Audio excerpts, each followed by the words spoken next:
성경을 읽고 가느라면은 몇 가지 분명한 원칙들이 하나 있습니다.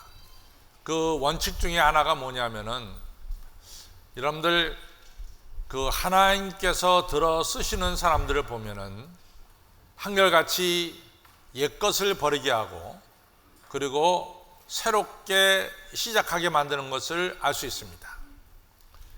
예를 들자면은 우리가 이 아브라함이라고 하는 귀한 인물을 보면은 하나님께서 창세기 12장 1절에 아브라함에게 이런 말씀합니다. 너는 너의 본토 친척 아비 집을 떠나 내가 내게 지시할 땅으로 가라, 이런 명령을 하죠. 그래서 아브라함이 그 명령대로 본토 친척 아비 집을 떠났습니다. 여러분과 제가 그 성경을 읽을 때 굉장히 익숙한 성경이기 때문에 그냥 쉽게 읽어 나갑니다. 그러나 사실은 이 하나님의 명령은 상당히 심각한 명령이죠. 이 본토라고 하는 것은 자기가 태어난 땅을 가리킵니다. 그래서 지연을 가리키죠. 친척이라고 하는 것은 자기들의 혈연관계, 모든 형제들, 이웃 사촌들, 이러한 혈연관계를 떠나라. 또 아비집을 떠나라 라고 하는 얘기는 아버지가 자기에게 물려줄 유산들이 있습니다. 여러분들 옛날에는 다 한 땅에서 우리가 3대, 4대, 5대, 6대를 살아서 우리가 성에는 본관이라는 게 있고 또 우리가 이 고향이라는 게 있습니다. 고향을 뭐 단지 몇십 년만 살다 떠난다고 해서 고향이 아니라, 고향이라고 하는 것은 그 땅에서 우리 조상들이 살았고 또 내가 살았기 때문에 그것이 고향이 되는 것이죠. 그리고 우리 여러 대 선 조상께서 농사짓던 땅에 여러 대 후손들이 계속해서 그곳에서 농사를 짓는 것이죠. 그러니까 아비집을 떠난다는 것은 아버지의 유산을 이제 포기한다는 건데 이게 쉽지 않은 얘기입니다.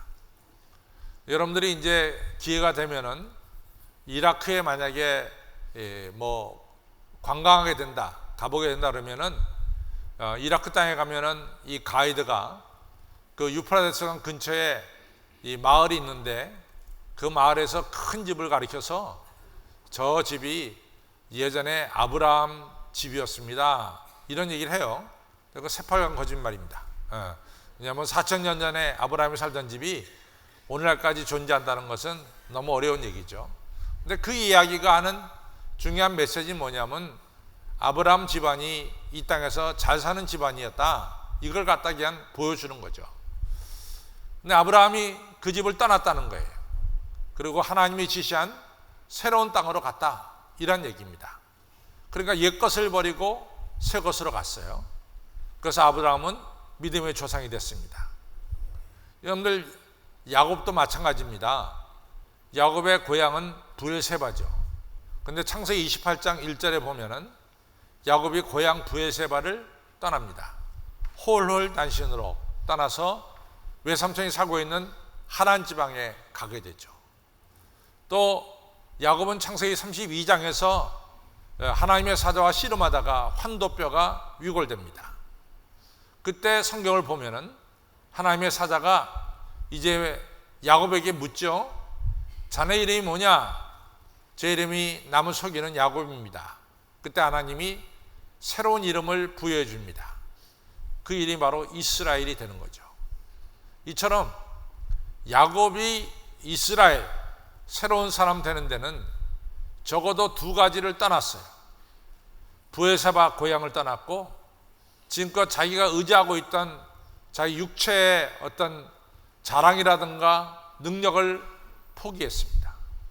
그리고 하나님만을 의지하는 이러한 야곱, 새로운 사람이 된 거죠. 여러분 요셉도 마찬가지입니다. 요셉이 우리가 성경에 보면 좀 억울해요. 꿈을 가졌다고 요셉이 형들에게 미움 받아가지고 이제 아라비아 상인들에게 팔려가지고 애굽 땅에 노예로 가게 되죠. 그 과정을 보면은 상당히 요셉은 억울하기 짝이 없습니다. 어린 나이에 노예로 팔려가서. 그러나 우리가 뒤집어서 얘기하면은 요셉이 만약에 애굽 나라에 가지 않았다면은 오늘날 요셉이 있을까 하는 얘기예요. 오늘날에 요셉이 있을까? 좀 억울한 과정을 거쳤지만도 요셉이 자기 뜻이 아니지만 어떻게 강제적으로 고향을 떠나게 되고, 그리고 전혀 다른 애굽 땅으로 이주하게 됐죠. 근데 거기서 바로 요셉은 애굽 나라의 총리 대신이 되고, 또 그 당시 7년 동안 기근이 임할 때 애굽 땅을 비롯해서 중동 지방의 사람들을 먹여 살리는 이런 훌륭한 지도자가 되는 것을 우리가 알 수가 있습니다. 그러니까 요셉도 옛것을 떠났기 때문에 요셉도 새 사람이 된 거죠. 이처럼 성경에 나오는 원칙이 있어요. 옛것을 버려야만이 새 것이 된다라고 하는 이 성경의 원칙이 구약 성경에서 정확하게 볼 수 있습니다. 그럼 신약에는 없느냐? 신약도 마찬가지입니다. 예를 들어서 베드로가 계속해서 그의 본래 직업인 갈릴리 호수에서 고기잡이를 계속하고 있었다면 오늘의 베드로가 있었겠냐 그 말이죠. 아닙니다. 베드로가 그물과 배를 버려두고 옛것을 버려두고 예수님을 따르는 새 길을 선택했기 때문에 베드로는 예수님의 수제자가 되고 사람을 낚는 어부가 될 수가 있었어요. 또 마태복음을 우리가 신약 성경을 펼쳐보면 제일 먼저 나오는 마태복음이에요. 그럼 마태복음을 저술한 마태는 뭐였느냐? 마태는 세무소에서 세리 일을 봤어요. 근데 예수님이 지나가다가 세리 마태 보고 너 나를 따라와라 라고 말씀하셨죠. 그때 세리 마태가 세리라고 하는 이 공무원 직업을 버리고 그 직시로 예수님을 따랐어요. 만약에 세리 마태가 계속해서 옛 직업에 머물러 있었다면 오늘 세리 마태가 신약 성경의 첫 번째 책인 마태복음을 저술했겠냐 그 말이에요. 저술하지 못했습니다. 옛것을 버리고 새롭게 떠났기 때문에 오늘날 마태는 우리에게 있는 거죠. 이처럼 우리가 성경에 나오는 원칙 중에 하나가 옛 것을 버릴 때만이 새로운 역사가 일어나는 것을 우리가 성경에서 확실하게 보여주고 있습니다. 제가 늘 말씀드리지만은 이 신약 성경을 펼치면은 4개의 복음서가 나와요. 마태와 마가와 누가와 요한복음입니다. 근데 우리는 보통 마태복음과 마가복음과 누가복음은 공통된 관심으로 쓰여졌다. 공통된 관심, 공통된 주제다. 그래서 세 복음서를 가리켜서 우리는 공관복음이다. 공통된 관심의 복음서다. 공관복음이다. 이렇게 불러요. 그럼 마태, 마가, 누가의 공통된 관심이 뭐냐? 하나님 나라입니다. 하나님 나라가 마태, 마가, 누가의 주제예요. 그래서 예수님께서 이제 세례를 받으시고 그 다음에 이제 광야로 들어가서 40일 금식기도 하시고 시험도 받으시고 그리고 복음을 전하실 때 예수님께서 첫 번째 한 복음이 굉장히 중요해요. 그것이 마태복음 4장 17절에 나오는데 첫 번째 복음이 뭐냐? 회개하라, 천국이 가까웠답니다. 그러니까 예수님께서 말씀하신 첫 번째 설교는 하나님 나라예요. 언제가도 얘기했어요. 하나님 나라는 의와 평강과 희락이다 그랬어요. 좀 더 나중에 설명이 필요하지만은 자관 이 땅에 살면서 우리 하나님 예수님께서는 너희가 예수를 모시면은 이미 너희 안에 하나님 나라가 세워졌느니라 이렇게 말씀하고 계십니다. 또 여러분과 저가 이 세상을 떠나게 될 때 우리 하나님께서 우리에게 축복해 주셨어요. 약속해 주셨어요. 그것은 뭐냐? 썩지 않고 더럽지 않고 쇠하지 아니하는 하늘나라 기업 천국을 하나님의 백성에게 허락해 주셨습니다. 그러니까 이 하나님 나라가 너무 중요한 거예요. 근데 오늘 성경에 누가 나오냐면 니고데모가 나옵니다. 니고데모는 누구냐? 니고데모는 그 당시에 이스라엘 사람들 전체의 0.1%에 해당되는 사람이에요. 니고데모는 엘리트입니다. 이스라엘 선생입니다. 저 따라서요. 니고데모는 엘리트고 이스라엘 선생이고 이스라엘 전체 국민의 0.1%에 해당된다. 대단히 똑똑한 사람이에요. 그러니까 니고데모를 그냥 보지 마시라. 이 굉장히 똑똑한 사람이에요.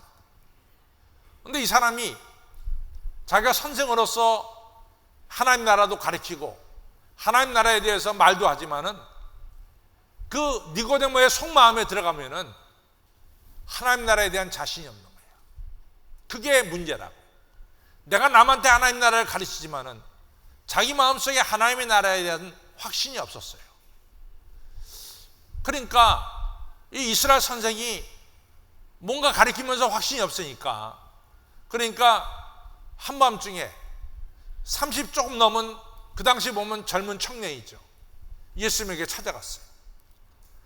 예수님, 어떻게 하면 하나님 나라에 들어갈 수가 있겠습니까? 이런 마태, 마가, 누가에 나오는 핵심적인 주제인 하나님 나라 문제를 딱 들고 예수님께 여쭤본 거죠. 그런데 예수님께서 말씀하시기를 네가 거듭나지 않냐면은 하나님 나라 들어갈 수가 없다. 첫 말씀이에요. 네가 거듭나지 않냐면은 하나님 나라에 들어갈 수가 없다. 그럼 거듭난다는 말이 뭐냐 이거죠. 여러분들, 그 당시에 예수님이 쓰던 언어가 뭐냐? 물론 히브리어를 썼지만 히브리어의 옛날 언어를 아람어라고 부릅니다. 이 아람어로 우리 예수님께서 거듭나지 않냐면 하나님 나라 들어갈 수 없다. 그럼 거듭나지 않는다, 거듭난다는 말은 뭐냐? 다시 태어난다는 얘기죠. 거듭난다는 얘기는 born again, 다시 태어난다는 거죠. 하늘의 능력으로 네가 새롭게 태어나야 된다라고 하는 뜻입니다. 그럼 이 뜻은 조금 더 우리가 구체적으로 설명하면 뭐냐? 여러분들, 요즘에 우리나라 건축 기술이 좋아가지고 옛날 건물을 바깥에도 외장도 바꾸고 또 내장, 인테리어도 바꿔서 옛날 건물이지만은 들어가 보면은 또 겉에서 보면은 전혀 다른 새로운 건물로 이같이 되는 경우가 많이 있어요. 그래서 어떻게 보면 이 건물이 새로 지어졌나? 라고 할 정도로 요즘 건축 기술이 좋고 그래가지고 아주 건물을 갖다가 새롭게 잘 짓습니다. 그런데 우리가 그 건물을 볼 때 저 건물 새 건물 같아 라고 얘기해. 새 건물 같아. 그러나 새 건물은 아니에요. 거듭난다는 것은 거듭난 것 같아, 그게 거듭난 게 아닙니다. 거듭난다는 것은 옛것이 완전히 무너져 버리고 그리고 다시 세워지는 걸 갖다가 거듭난다고 말합니다. 옛것이 무너지고 옛것이 버려지고 그 다음에 새롭게 세워지는 걸 갖다가 거듭난다, 이렇게 말하고 있어요. 그럼 성경에서 말하는, 예를 들면 거듭난 사람이 누구냐? 전 사도 바울이에요. 사도 바울이 빌립보서 3장 5절에 보면은 사도 바울이 자기를 얘기합니다.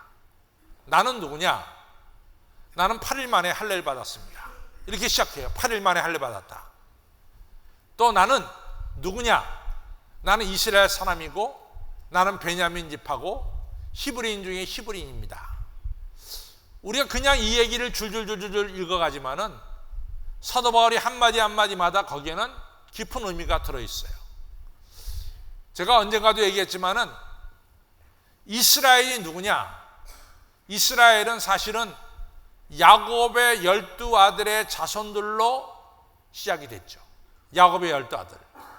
뭐 루벤 지파, 유다 지파, 시므온 지파, 뭐 이사갈, 또 뭐 이렇게 아셀, 이런 지파로 12지파로 이루어졌어요.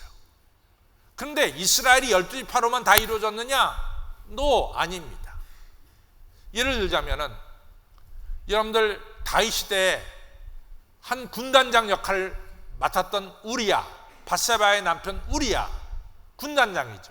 높은 아주 지위를 가졌죠. 그러면 우리야는 12지파에 속했냐?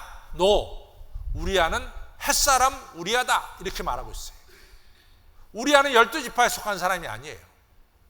그럼에도 불구하고 이스라엘 군대 장관을 맡았어요. 이스라엘 사람입니다. 이 얘기는 뭐냐? 이스라엘이라고 하는 것은 여호와 하나님을 경외하는 모든 백성을 가리켜서 출애굽하면서 중단 잡족이 섞여 나왔지만 중단 잡족들이 여호와 하나님을 섬길 때 그 사람들이 다 이스라엘이 될 수가 있었죠. 그러나 우리가 성골이라는 말이 말하고 진골이라는 말도 있어요. 우리나라 말에. 이스라엘 중에 참 이스라엘은 누구냐? 그래도 12지파 속에 자손으로 태어난 거예요. 그러니까 사도 바울이 나는 난지 8일 만에 할례 받았고 나는 이스라엘 사람이고 나는 베냐민 지파고 또 히브리인 중에 히브리인이다. 이 얘기는 사도 바울 시대에 히브리 말을 할 줄 아는 사람들이 많지 않았어요. 히브리 말들을 다 잊어버렸단 말이죠.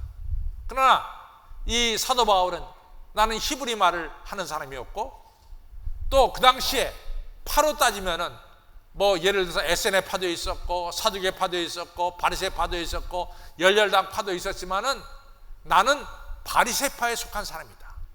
바리새파라는 것은 천국도 믿고 지옥도 믿고 그 다음에 천사도 믿고 성령도 믿는 것이 바로 바리새파예요. 나는 바리새파에 속한 사람이다. 또 율법으로 따져보면은 율법의 의의로 따져보면 나는 흠이 없는 사람이다. 그 다음에 이야기가 중요해요. 이것이 내가 누구냐 하는 걸 갖다가 증명해주는 과거에 내가 누구냐 하는 걸 갖다가 증명해주는 여러 가지 요소들이 있죠. 사울은 누구냐? 사울은 베냐민 지파 사람이고 사울은 누구냐? 히브리어 잘하는 사람이고 사울은 누구냐? 바리새파 사람이고 이러한 사울이 누구냐를 증명해주는 여러 가지 가지들이 있죠.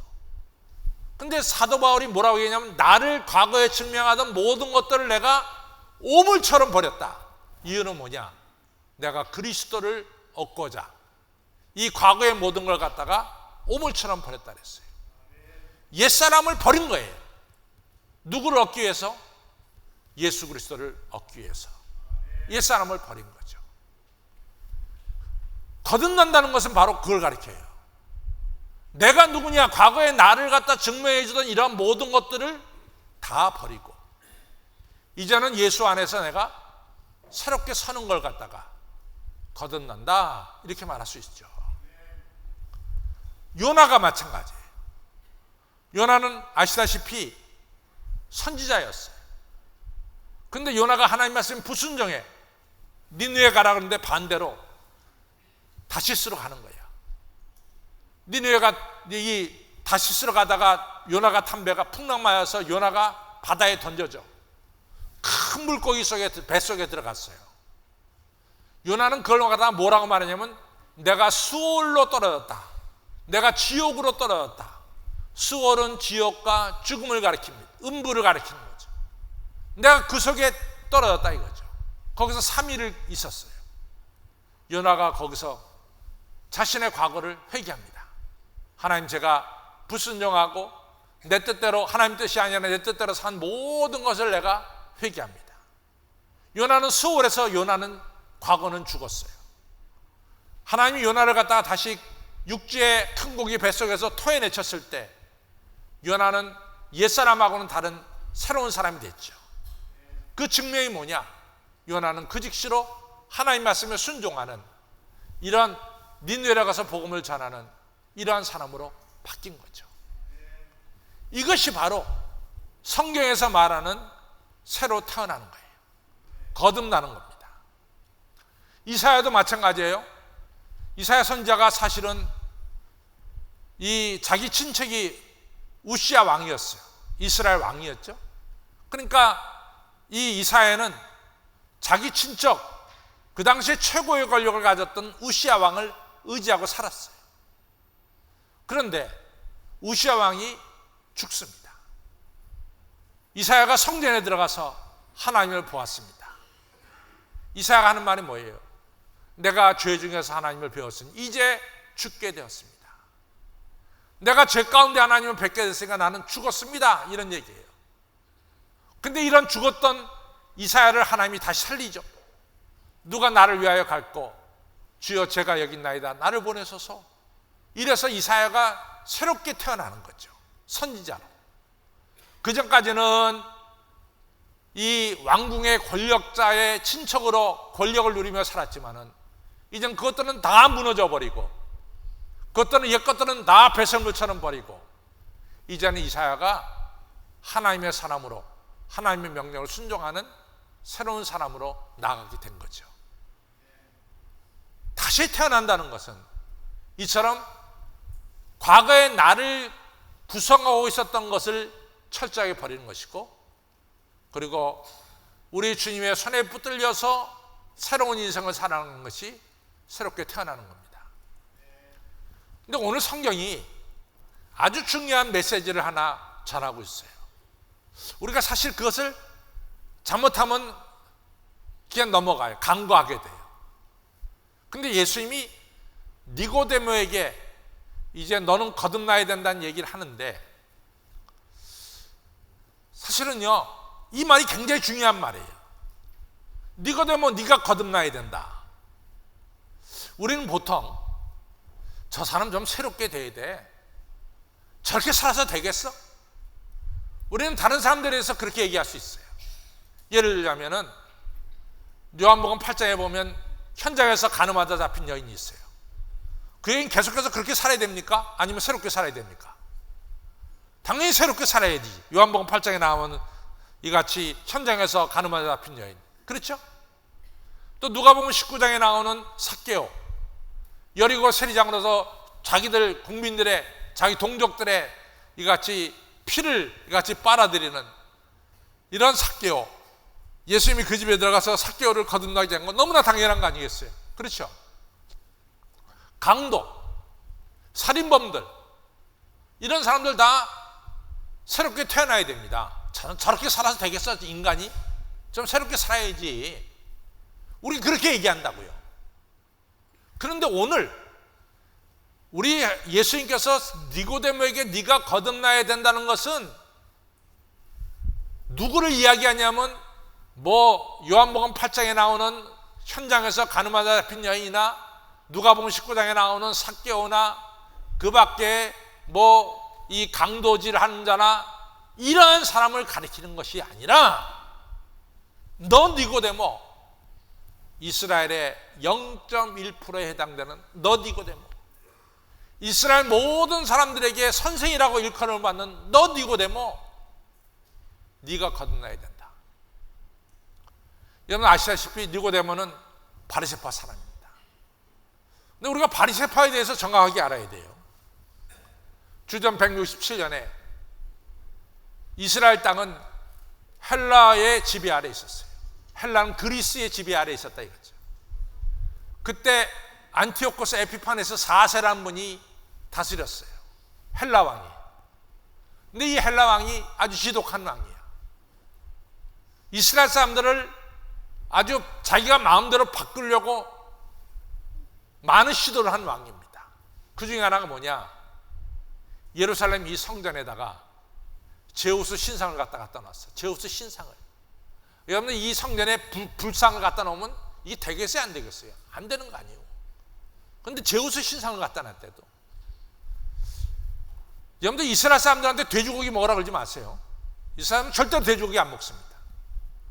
근데 이 안티오코스 에피파네스가 얼마나 지독하냐면 돼지 피 있잖아요. 돼지 피를 성전반대 갖다 뿌렸어요. 여기다가. 이건 이스라엘 사람들에게 엄청난 모욕이죠. 그렇죠? 그 다음에 이스라엘 사람들이 난지 8일 만에 할례를 받잖아요. 할례 못 받게 했어. 그 다음에 이스라엘 사람들이 생명처럼 지키는 게 안식일 지키는 거 아니야. 안식일 못 지키게 했어요. 이거 어기면 죽인다 그랬어요. 그러니까 이스라엘 사람들 중에 100명 중에 90명이 살기 위해서 안티오코스 에피파네스를 따라다녔어요. 할례도 안 받고 안식일도 안 지키고 강제로 돼지고기 먹이면 돼지고기도 먹고. 왜?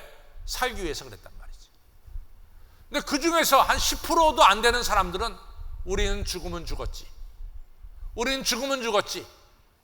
저 안티오코스 에피파네스가 하는 대로 할례를 안 받고 뭐 돼지고기 강제로 먹고 할례 안 받고 말이지, 안식일 안 지키고 이런 거 안 한다. 난 죽으면 죽었지 안식일 지키고, 죽으면 죽었지 나는 돼지 피 같은 거 손에 대지 않고, 나 할례 받고 지.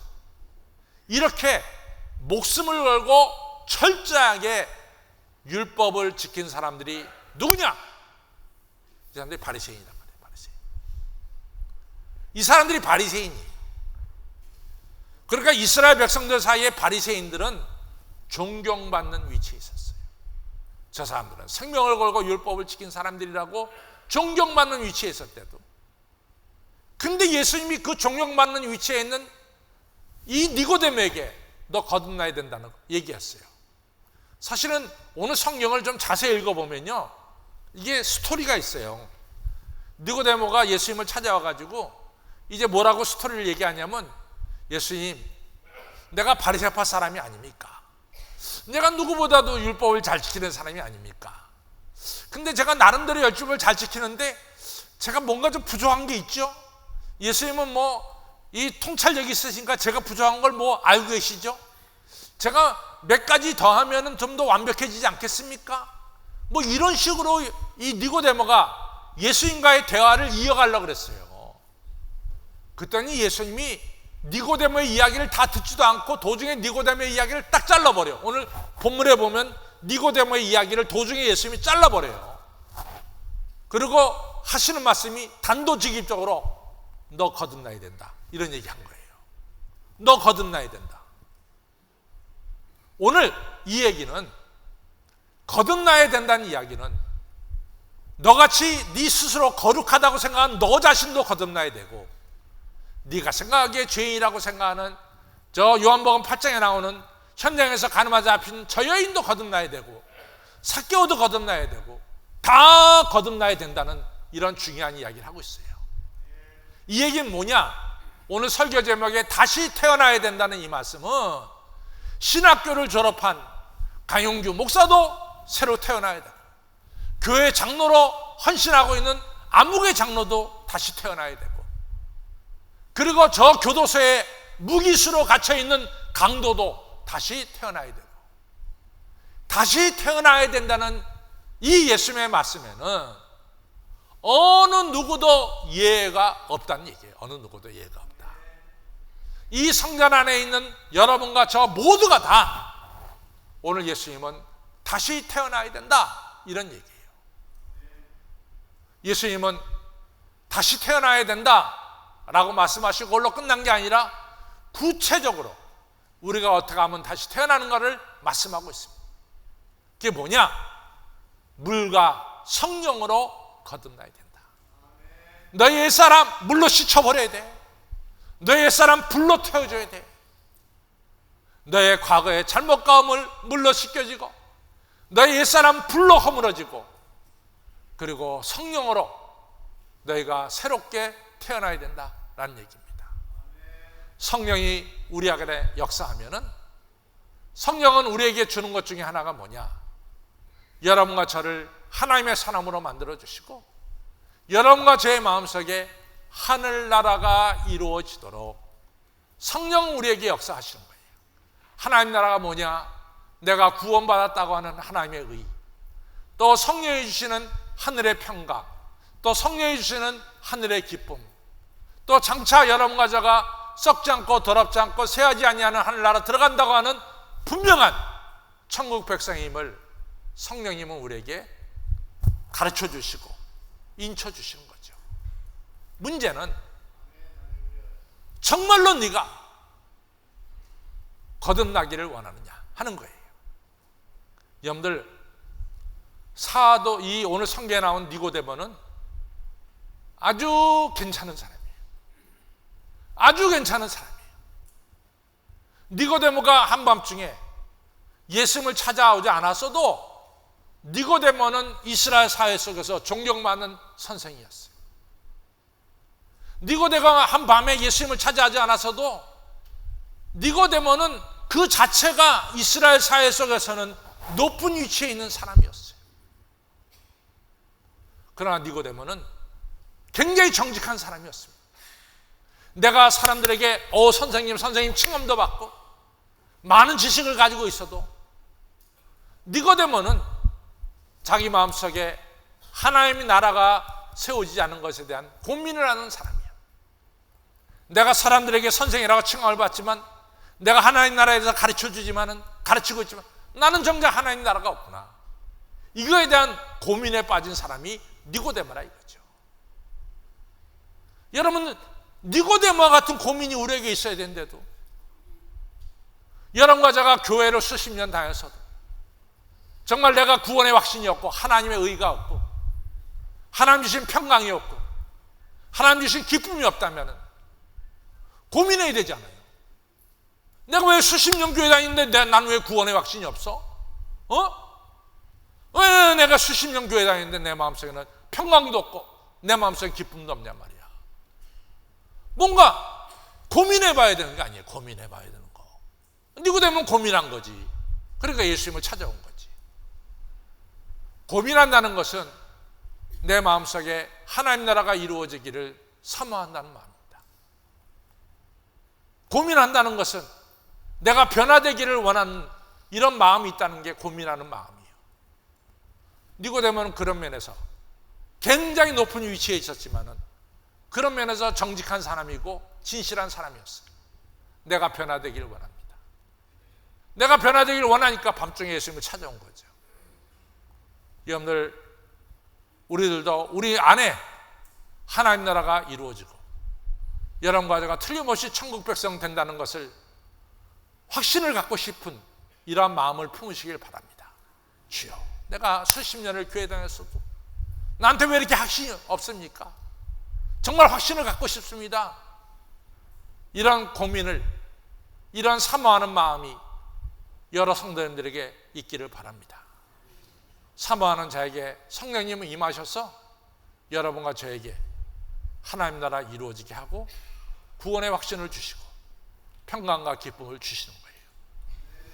또 한 가지 중요한 사실은 오늘 예수님이 굉장히 자세히 얘기했어요.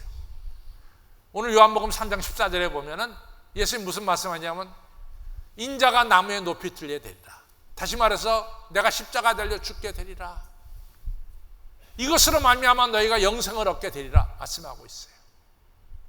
다시 말해서 여러분과 저의 하나님 나라가 이루어지는 것은 예수 그리스도의 십자가를 통해서, 바라봄을 통해서 우리 안에 하나님 나라가 이루어지는 거예요. 예수님의 십자가는요, 이게 신비한 힘이 있대도, 신비한 힘이, 우리가 누가복음 23장에 보면은 예수님이 십자가에 달려 죽을 때 어떤 현상이 벌어지냐면은 백부장이라고 하는 로마 백부장이 저는 참으로 의로운 사람이고 하나님의 아들이었다는 얘기를 하고 있어요. 로마 백부장이 도대체 예수님하고 무슨 관계가 있어? 이스라엘 사람도 아닌데. 근데 로마 백부장이 예수님의 십자가를 바라보는 순간에 그 십자가, 이 로마 백부장의 마음을 변화시킨 거죠.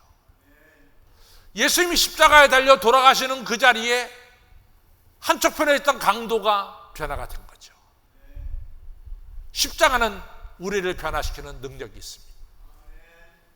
왜 예수님의 십자가를 보면 한없이 여러분과 저의 눈에는 눈물이 흘립니까? 십자가가 무슨 여러분과 저에게 눈물을 흘리도록 화학작용을 합니까? 그렇지 않아요. 근데 십자가를 보는 순간 우리 마음속에 하나님의 사랑이 느껴지게 되고, 나 같은 죄인을 하나님께서 사랑하셔서 예수님을 십자가에 달려 죽게 하시고 물과 피를 흘리게 하시는 이러한 놀라운 역사를 우리가 깨닫게 하고 느끼게 된다 그 말이죠. 십자가는 능력이 있습니다. 그러니까 예수님이 내가 십자가에 높이 달려야 되리라, 너희가 그것을 볼 때 영생을 얻게 되리라 라고 말씀하고 있어요. 오늘 성경은 정확하게 말합니다.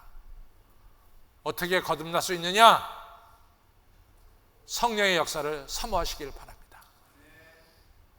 거기에 성령의 임함을 통해서 우리 마음속에 하나님 나라가 이루어지고, 두 번째로 예수님의 십자가를 바라보시기 바랍니다. 십자가는 신비한 능력이 있어서 여러분과 저를 거듭나게 하고 천국 백성 되게 하고 하나님의 의와 평강과 희락이 우리 가운데 이루어지는 이러한 축복을 내려 주시는 것입니다. 이런 은혜가 여러분들의 있기를 바랍니다. 다 같이 일어나셔서 우리 486장 부르겠습니다.